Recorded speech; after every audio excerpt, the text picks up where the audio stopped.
2, 1. Buenas tardes compañeros de Latinoamérica, compañeros de la atención prehospitalaria. Bienvenidos a esta Semana Internacional de Servicios en Emergencias en Salud. Esta es la Semana Internacional en todo el mundo. Estamos en la Semana de los Servicios de Emergencia en Salud. Estamos celebrando la Semana de la Medicina de Emergencias y todos los que somos paramédicos prehospitalarios o todos los que trabajamos en servicios de emergencias en salud, estamos celebrando esta semana. Acá el día de hoy vamos a iniciar con una excelente conferencia desde el Ecuador con un colega prehospitalario que tiene bastante experiencia en el área prehospitalaria y que nos va a acompañar con una conferencia importante sobre los avances de la educación en los servicios de emergencias en salud. Bienvenido, Marwin Rodolfo Rodríguez Mendía. Quiero decirles que Marwin es un compañero tecnólogo pedagógico con 15 años de experiencia como bombero y paramédico voluntario en el Benemérito Cuerpo de Bomberos Voluntarios de Guayaquil, ex operador 911 por más de 2 años, ex docente en Tecnológico Universitario,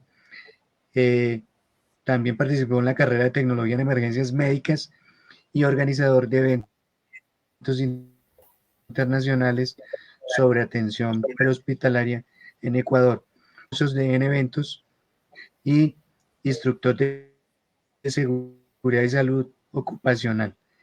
Bienvenido, Marwin. Gracias por regalarnos unos minuticos de tu experiencia en esta videoconferencia queda grabada, guardada para todos los colegas aquí. Bienvenido. Muchas gracias, Luis Tique. Gracias por la invitación, por estar aquí frente a todos los que nos están viendo en este momento y de los que se seguirán sumando. Pues bueno, primero pedir las disculpas por no poder haber traído una diapositiva, pero yo prefiero también que sea así para que sea un poco más fluido inclusive, porque esto es conversándolo, ¿no? De cómo ha ido creciendo la atención hospitalaria en el Ecuador, partiendo siempre desde mi realidad local, que es Guayaquil, y luego pues cómo se ha ido sumando cada una de estas cosas. El, el, para hacerles un poco de historia, en Ecuador, la atención prehospitalaria como una carrera, netamente carrera, estamos hablando en la época de los 90, finales de los 90, ya lo tenía la Cruz Roja Ecuatoriana, con un instituto de la Cruz Roja Ecuatoriana en la ciudad de Quito. Ellos eran prácticamente las únicas personas que estaban dando la carrera de atención prehospitalaria. Luego comienzan a sumarse una universidad, hablo mi realidad local, una universidad privada en Guayaquil, ya esto es para el año 2000, en la década del 2000, con el 2005 más o menos. Con ello pues se graduaron algunos ya de forma universitaria en la carrera. Esto de la carrera, pues bueno, en cambio ya comienza a crecer más por la misma demanda que comenzó a existir con la atención. Comenzaron ya los servicios de emergencia, comenzaron a tener muchas más ambulancias. Desde antes, inclusive, bomberos de Guayaquil, desde que yo entré a bomberos, hablo del año 97, ya existía un sistema llamado Siren. Ese sistema tenía ambulancias, que eran, me acuerdo, las Nissan Patrol. Y el cuerpo de bomberos tenía asignado una cantidad de X de estas ambulancias. Y pues quienes habla, tuvimos que tomar cursos avanzados en atención prehospitalaria para poder atenderlos. Claro, la atención prehospitalaria de esa época a la realidad actual es totalmente diferente.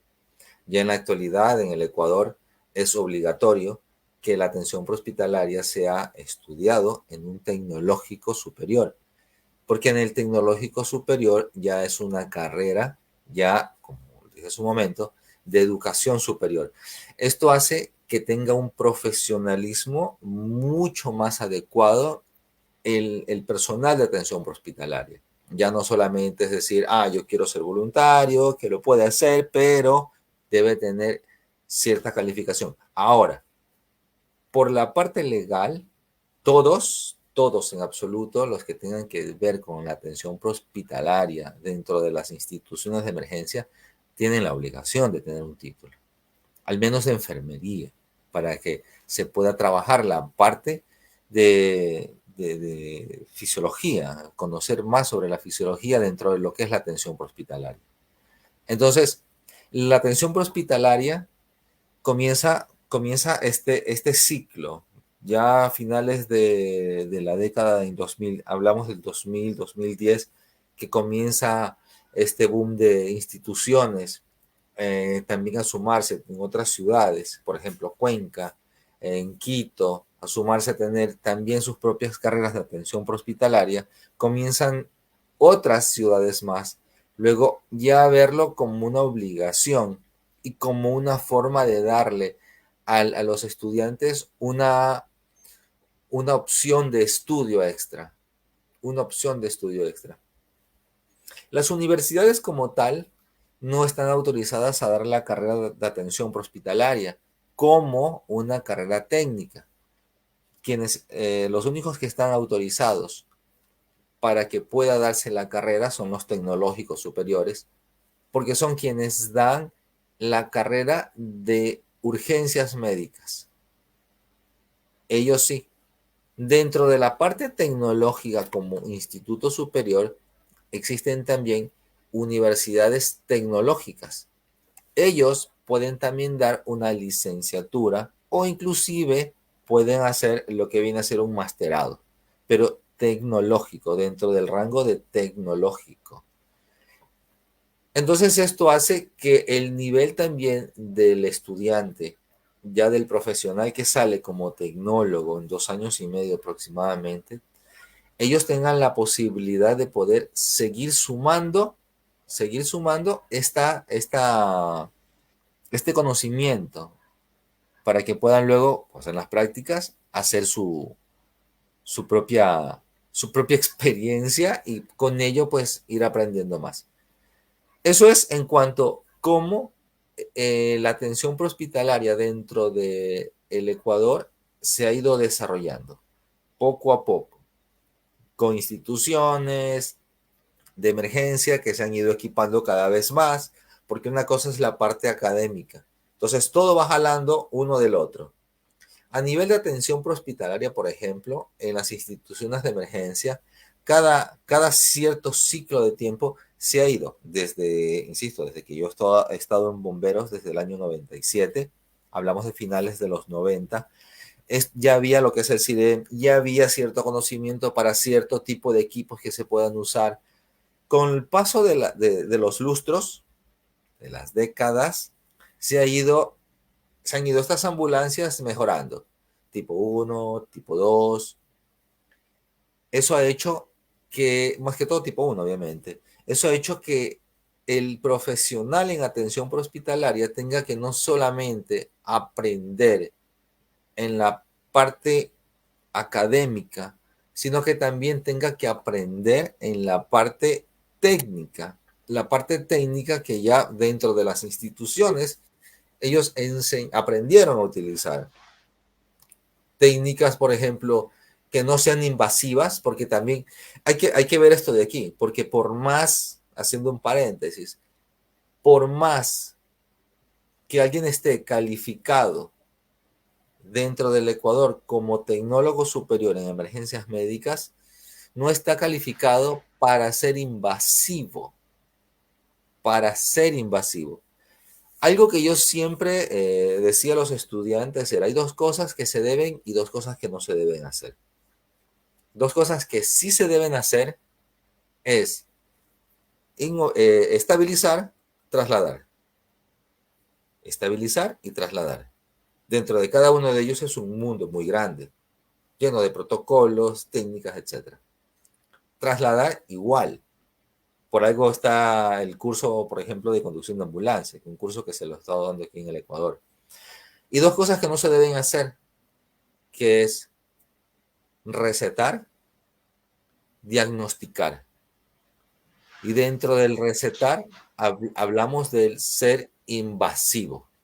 No podemos diagnosticar, no se debe diagnosticar y no se debe tampoco ser invasivo, recetar. Entonces, nos manejamos de esa forma para evitar también problemas legales. Ya son cosas que el mismo médico puede hacerlo. Hay una ley en el Ecuador en el que protocoliza las ambulancias y según el tipo de ambulancia debe el personal de salud estar allí. Entonces, hablamos, por ejemplo, tipo 1, la ambulancia debe estar con paramédicos calificados. En el tipo 2, haciéndole una reseña.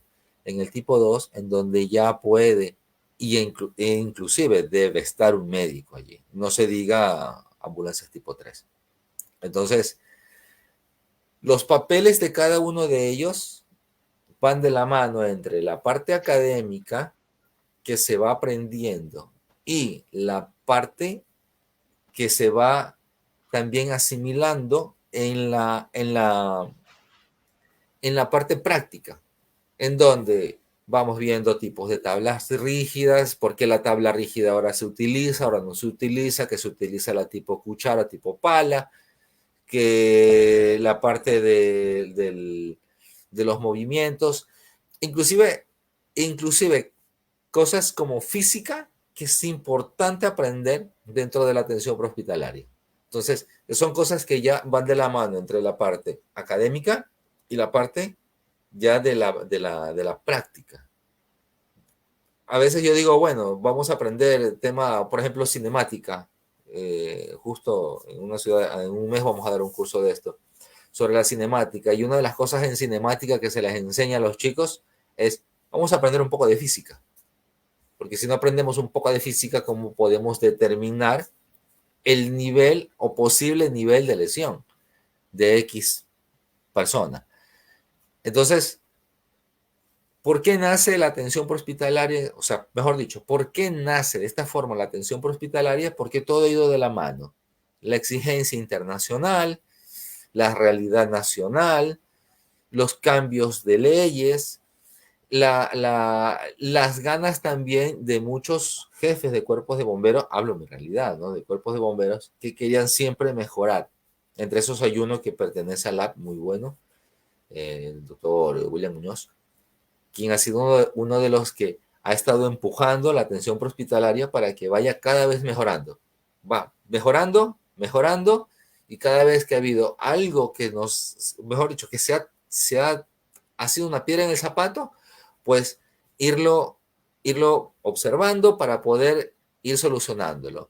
Temas más que todo de origen político, hablamos no política de política general, sino de las políticas de las carreras, de las políticas de las instituciones. Entonces, eso ha ido jalando uno con otro para poder nosotros estar en la situación que estamos ahora. ¿Cuál es la situación actual del Ecuador dentro de lo que es la atención prehospitalaria entonces? En resumen, tenemos que por carrera hay que tener el título e ir a un instituto superior para tener el título de tecnólogo. Si mal no recuerdo, hay unas universidades que también están haciéndolo, pero no como carrera técnica, sino ya como carrera para licenciatura. De una licenciatura, no una licenciatura técnica, sino una licenciatura ya a nivel de universitario. No sé cómo se llamarán en otras universidades estas categorías. Cada uno tiene su definición diferente. Por ejemplo, aquí ya se prohibió el que hayan los Marvin, auxiliares. Dígame.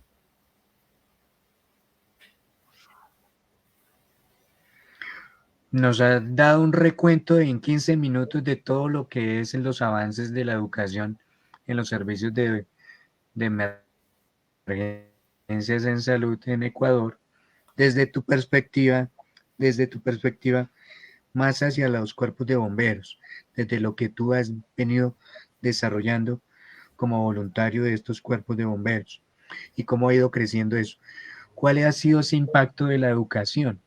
Si de pronto sabes si eso ha mejorado frente a los programas de atención prehospitalaria, si eso ha generado un impacto en la comunidad, si se ha mejorado la atención en salud. Sí, el impacto social ha sido muy generalizado. Si hablamos de los voluntarios, por ejemplo, o del personal ya que trabaja, porque hay personal rentado, muchos nunca tuvieron, o sea, más que los que son cursos y su experiencia que les ha hecho ganar los bomberos para poder hacer atención prehospitalaria. Pero en la actualidad, por ejemplo, hablo de Guayaquil, ellos tienen convenios con institutos superiores en donde se educan ya para hacer APHs, ya profesionales. Al comienzo fue un poco chocante, no es porque no se quería, sino por cómo tenía que eso ir cuadrando bonito para que todo comience a fluir y haya personal que pueda estudiar la atención prehospitalaria y poder trabajarlo. Y como decía también, a nivel de conciencia social, es muy bueno. Por ejemplo, antes, hablo finales de los 90, llegaba, se veía un herido, llegaba la camioneta, por allí pasaba un auto, una camioneta, y la gente decía, sube la camioneta, llévatelo, llévatelo. No esperaban a la ambulancia. O sea, llévatelo. O sea, ahí no existía en la cabeza de la sociedad, no existía el espera a la ambulancia, no lo muevas, no existía. Era él, llévatelo como sea. O sea, obviamente llegaba bien golpeada la persona, así es que llegaba también, dependiendo del trauma. Pero ya ahora se escucha bastante el no lo muevas. O sea, hay un herido y es no lo muevas. Déjalo, ya llega la ambulancia, ya llega la ambulancia. Entonces, al decir esto, se nota la confianza que hay en las instituciones de emergencia. En cualquiera que sea ahora, no solamente bomberos.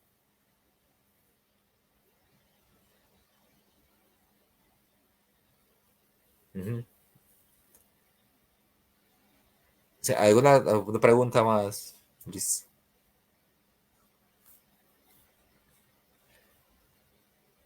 Si hablamos, por ejemplo, de las...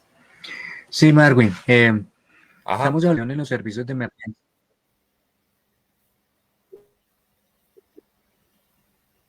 Estamos hablando de educación en los servicios de emergencias en salud y pues nos estás contando sobre el impacto de educación superior y eso se ve reflejado en una mejor atención, en un mejor profesionalismo, ¿sí? Sí.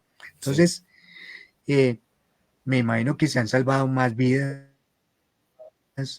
ya no estamos en el empirismo, sino ya tenemos profesionales en los servicios de ambulancia que están generando una mejor sobrevida del paciente. ¿Cómo ha sido esa educación en la parte de los niños y en la parte de los adultos mayores en servicios de ambulancia?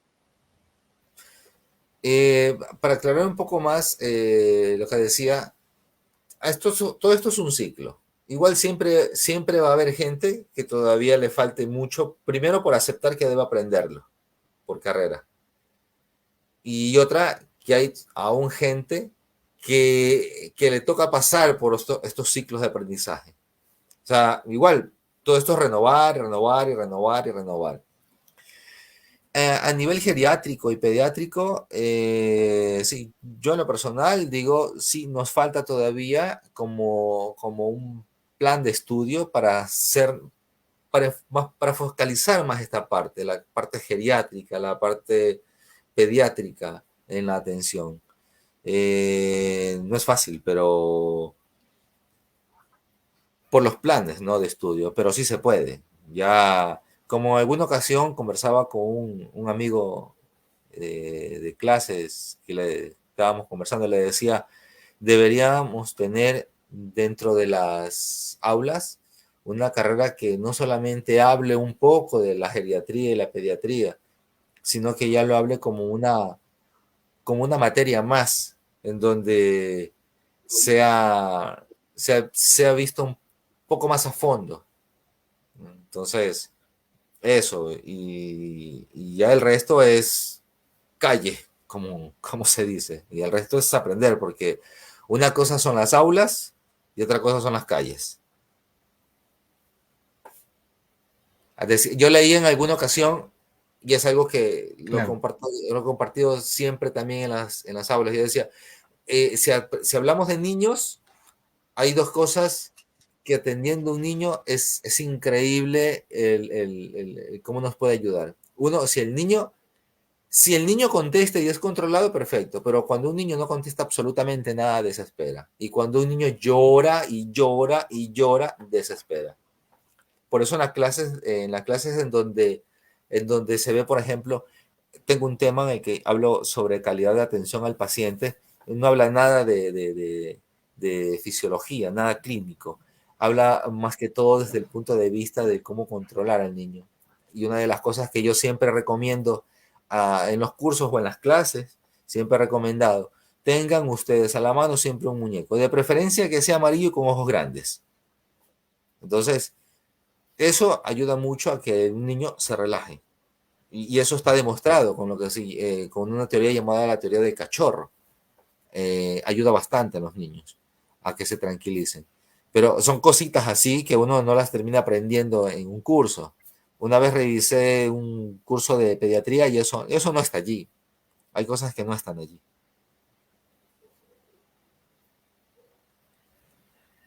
ok, ok.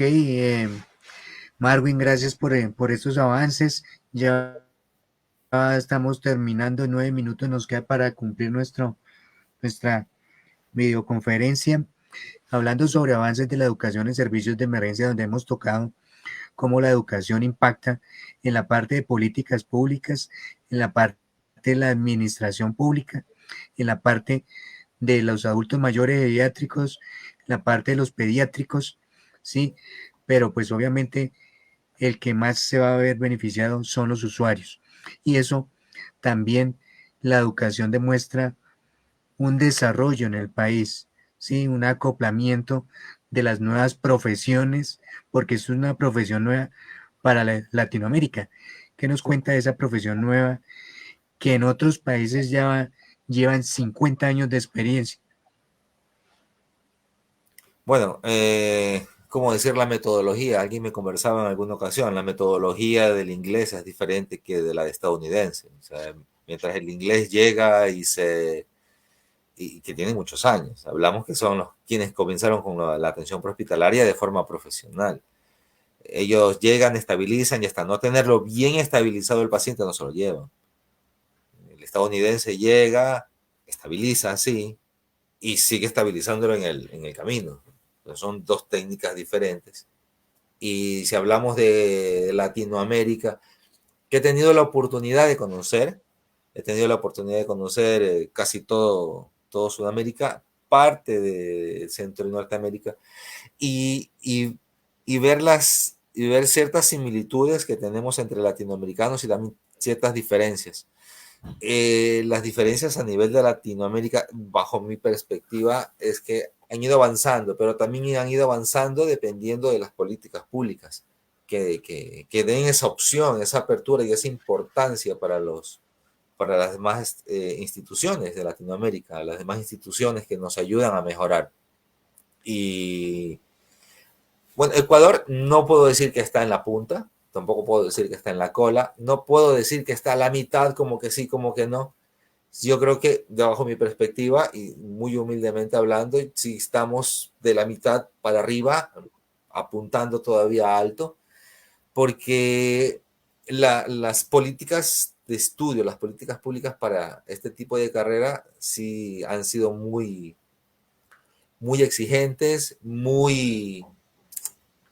más muy aparte de exigente, muy pedidas, porque al de atención prehospitalaria, aquí en el Ecuador, por ejemplo, se le ha abierto el abanico de posibilidades, un abanico bien grande. Entonces, cuando uno habla de atención prehospitalaria, dice, ah, bueno, la atención prehospitalaria va a trabajar en una institución de emergencia, va a trabajar en un hospital. No solamente se lo ha puesto así. En el tecnológico en el que estuve, tuve la oportunidad junto con otros amigos eh, de otros países de armar la carrera. Entonces, quien armó la carrera prácticamente fui yo. Y allí les hice ver algo. Y es algo que está funcionando ahora porque lo están pidiendo. Y les dije, vamos a apuntarlo a las empresas. Porque por ley las empresas en Ecuador, empresas medias y grandes, están obligados a tener personal de salud, personal que puedan responder a cierto tipo de emergencia. Entonces es prácticamente por obligación tener un paramédico. O sea, el enfermero o enfermera, ese sí. Médico y enfermero, ese sí, obligatorio. Pero el paramédico ya no solamente es una opción de a ver si sí o a ver si no. Hablemos de 5 posibilidades. El emergenciólogo está de 3 a 4, de 5 en posibilidades de que las empresas tienen que contratarlos. Entonces, el abanico de posibilidades en la parte inclusive laboral también es grande. Y eso lo hacen otras empresas. Uno revisa, por ejemplo, anuncios y empresa tal, empresa cual, pide paramédicos de carrera, paramédicos con experiencia y así. Entonces, no solamente ya en Ecuador se limita a las ambulancias, sino también en la parte de seguridad de salud ocupacional.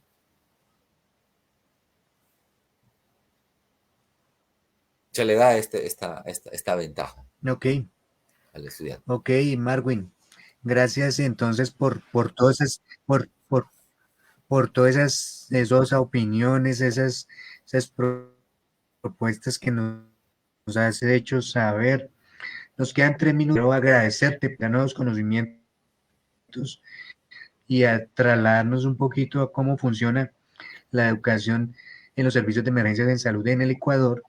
Y pues quiero darte 3 minuticos para que nos te hagas un resumen y poder cumplir con nuestros 30 minuticos de reserva. Muchas gracias, Marwin, por por Gracias. trasladarnos con esos conocimientos. Sigue, por favor. Muchas gracias, Luis. Sí, como resumen, lo que puedo decir es que el Ecuador ha ido a paso no lento, a paso mediano en la transformación de la atención prehospitalaria. Se nos ha hecho cuesta arriba de vez en cuando, pero se ha ido integrando de a poco el hecho de tener la necesidad de profesionales en esto, poderlos ya aterrizar en una universidad, en un tecnológico, para que sea una carrera ya más profesional y que la persona que vaya a atender sepa con conocimiento y lo pueda hacer. Esto a nivel de sociedades es muy bueno porque nos ha ayudado bastante en poder mejorar, inclusive no solo en la parte técnica, sino hasta en la parte de cómo atiende esta persona al paciente, y no lo vea solamente como un número más en ir a recogerlo en la calle y llevárselo al hospital y se acabó ser simple camillero, no, sino en poder aplicar estos protocolos y que estos protocolos puedan ser no solamente cuadrados, 1, 2, 3, 4, 5, sino 1, 2, 3, si tengo que saltarme al 6, lo tengo que saltar al 6 y luego al 5 porque por eso son protocolos. Y los protocolos a veces hay que, dependiendo, hay que saberlos saltar. Igual el protocolo general se lo tiene que seguir, se lo debe seguir como protocolo general. Entonces, dentro de lo que es la atención prehospitalaria, pues dentro del Ecuador ha ido de a poco surgiendo con pie firme. Y algo que siempre digo en atención prehospitalaria, y es que debemos nosotros en Latinoamérica, que por eso es que debemos trabajar en conjunto como latinoamericanos, es hacer protocolos propios, no porque no tengamos los mismos signos, síntomas que el resto del mundo, sino por cuestiones de protocolos para poder trabajar según las realidades que tenemos. Y eso nos va a ayudar mucho a tener conocimientos generales y conocimientos más locales para poder hacer una mejor atención hospitalaria, que es lo que nos importa a todos. Y de entre esos, sacar un protocolo que tal vez te robe un minutito más, Luis, y siempre lo he dicho, siempre lo he comentado, los, los libros internacionales nos hablan cómo atender aquí, cómo atender allá, pero hay cosas que no nos dicen cómo atender, y una de ellas es cómo atender personas en estado etílico. Eso no hay protocolos. Latinoamérica debería sacar uno y espero que con ALAP se pueda sacar uno, porque no es fácil y no hay. Entonces, muchísimas gracias, Luis, por tu invitación.